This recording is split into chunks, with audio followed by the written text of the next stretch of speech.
first things first, we're just going to simply take this and chop it down to the base.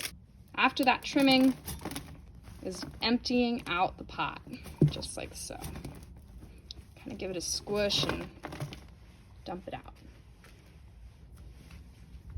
Got a nice bucket underneath here, kind of making it a little bit easier for me.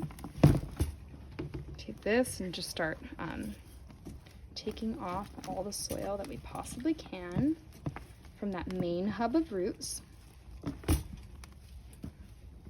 I'm going to start breaking up this soil and adding it back into the pot, filling the pot about 3/4 of the way full.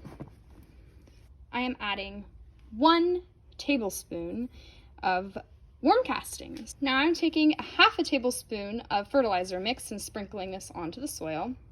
Once I've added our soil amendments into the soil, I'm actually going to go ahead and give it a light mix just into that top inch or so of the soil. And we are ready to plant. Okay, I've got my seedling here. Today I'm planting a wonderful lettuce, crunchy lettuce, and I'm going to take a teaspoon of mycorrhizal fungi and just sprinkle that over the roots. I recommend doing this over the top of your pot of soil so that the remnants can fall into the pot itself. Take the other 1/2 of the tablespoon of fertilizer and sprinkle that directly over the top of the mycos and roots. Be very careful with these roots. You don't want to squish them up too much.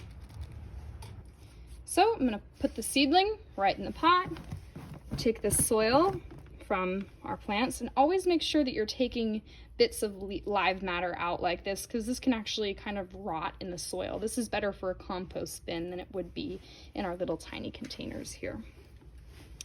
I'm just simply going to start filling it back in, just like so.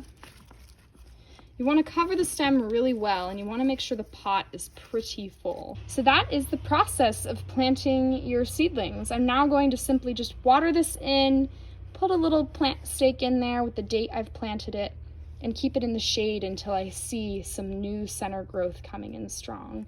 I typically keep it in the shade for about a day or so. Some places you may need to keep it in the shade for a little bit longer, but you just want to avoid something called transplant shock. So you got to give the roots some time to get adjusted to their new environment before putting them in the full sun. So if you have any questions, please let us know. I've really enjoyed being able to walk you through this process, and enjoy your lovely leafy greens. Have a great day, everybody.